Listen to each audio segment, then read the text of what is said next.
Mogadishu, Rwanda, Kigali, with the solitary aid of my personal military friends. And I have seen firsthand the next genocide that's been taking place in this part. And you've seen all that too on television. Whilst I was in Nigeria, I was invited to perform at the University of Port Harcourt.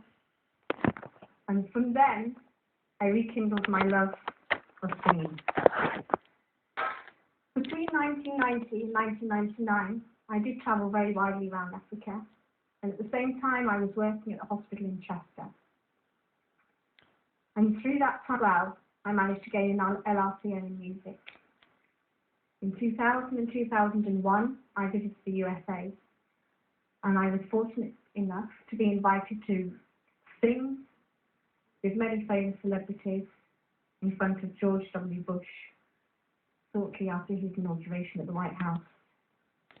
Since then, I've been locating around the country, but Africa has never been far from my mind.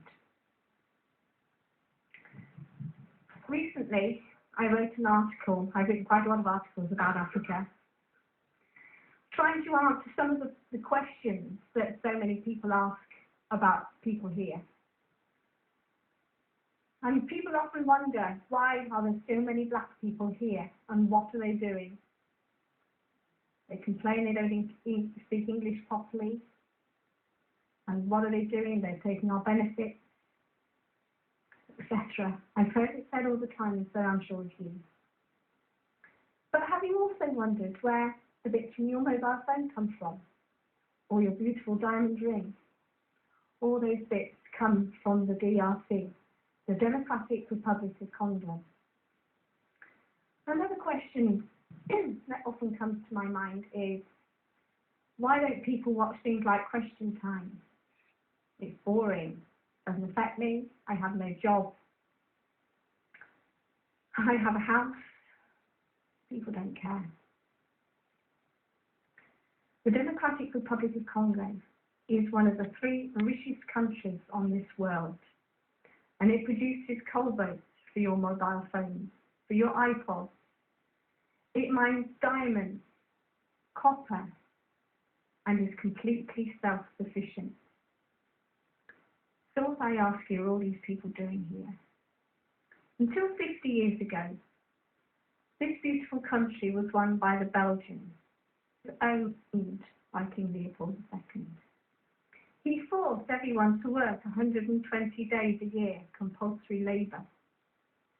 Even after handing over powers to the Congolese themselves, he did his best to steal the copper belt from the Congolese Katanga state, from the then Belgian Prime Minister Lumumba. In 1960, he was killed, encouraged by the Belgians by firing squad. He was cut up with a hacksaw and dissolved in acid. And to this day, very little has changed. We, as white people, are living with the glories of the hard labour of Congo. Children as young as 6 are mining for those iPods. And the uranium they are being exposed to, the fumes and the gases. As recently as between 1997 and 202, 5 million people, that's the population of Liverpool, was wiped out. They were killed for speaking out like I'm talking to you today. We don't have that fear of being killed for what we believe. We can say what we want in front of Question Time or between ourselves. We live in a democracy where we can vote freely, and yet so few of us can be bothered. Next time when you wonder what these people are doing here, just have a little think. They have to work very hard to be here, and their parents have had to pay an awful lot of money for them to be here. Women and children are still being raped today. 48 women are being raped every hour in the Congo. And a recent study in the American Journal found that the sexual abuse was rampant, not only in the conflict areas, but also in the home.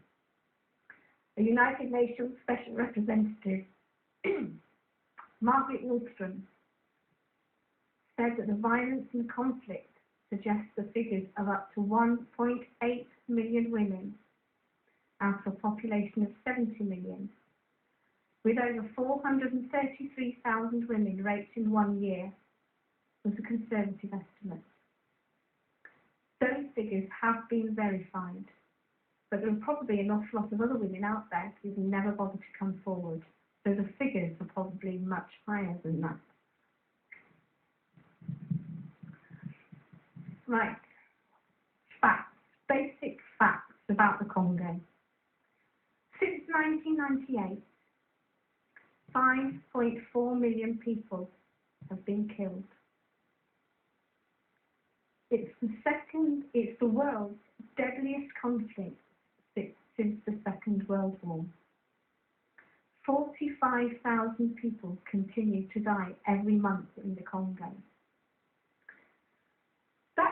That shocking figure would usually be more than enough to get the media attention the world over, especially if that were to threaten influential nations in the same way. Yet, people are dying because of their vast resources. Due to the immense natural resources in this nation, various foreign powers, as well as internal powers, have sought to gain advantage. They have diamonds, they have coltan, they have tin, they have cassiterite, they have copper, and they have timber.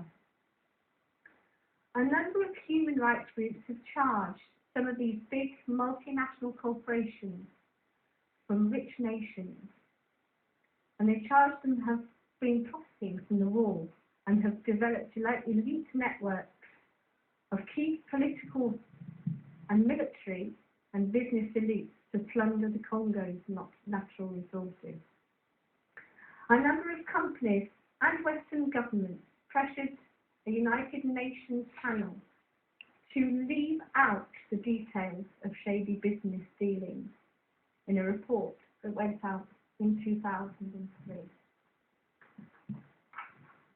In 2002, the panel occurred and accused 85 companies of breaching their standards. Through their business activities, they found rape, murder, torture, and other human rights abuses followed the scramble to exploit Congo's wealth after the war was exploded in 1998.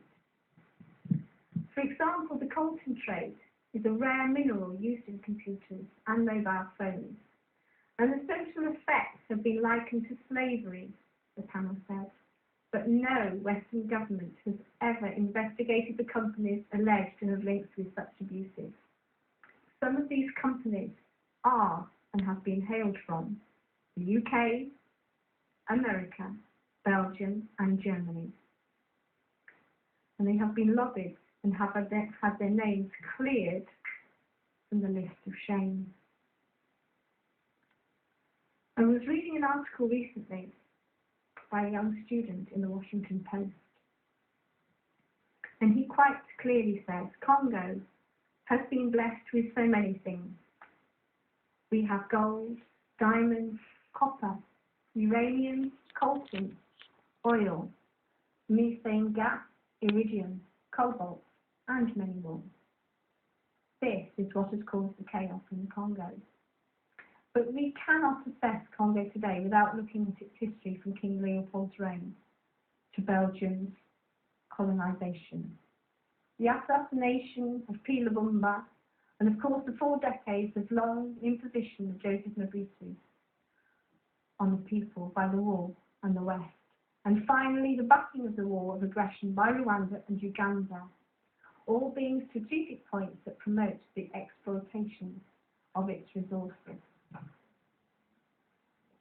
Finally, the election that has happened in the last couple of weeks, the 28th of November 2011. Saturday before the election, 300 people were shot dead by Kabila's troops Those people were people who tried to stand out against him. They didn't want him anymore. What did our BBC do? They said 2, some of them said 10, some of our other channels said 12 people were killed.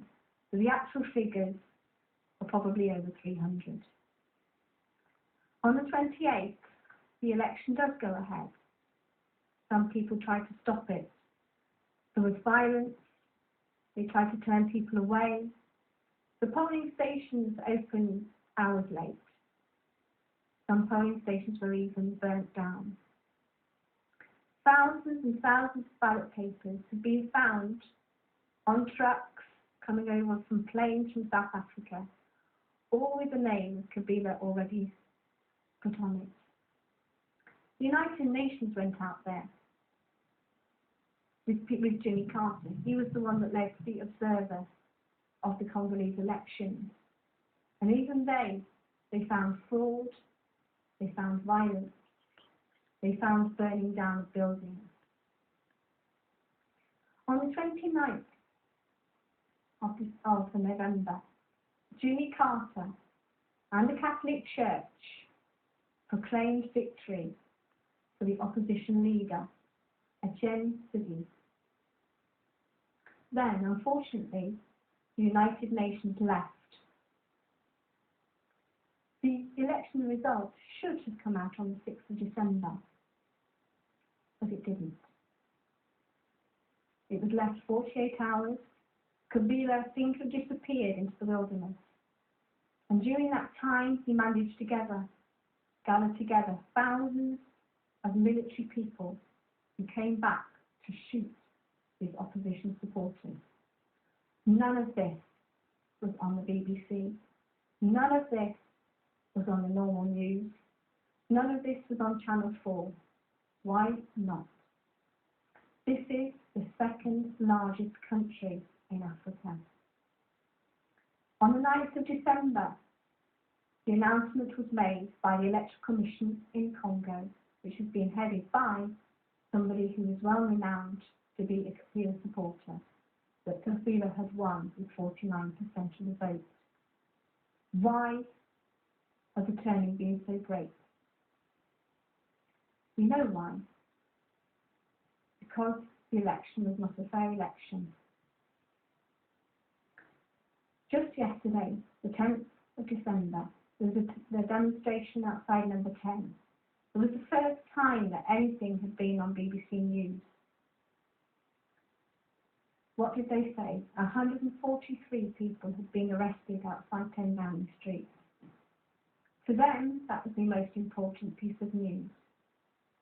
They also said that 4 had been killed by Kabila's troops in Kinshasa, when actually the figures run into hundreds.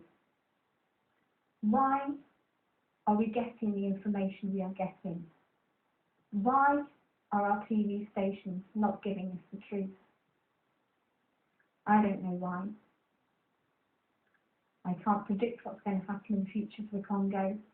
But one thing I will say is that we should do as a nation, in Britain at the moment. Our Congolese neighbours, our Congolese friends are suffering. Please help us, with the help of the BBC, to get what is really happening in the Congo. And please help them to tackle the problems that are going on in the Congo. So sad. I can tell it's fantastic because you did a lot of research and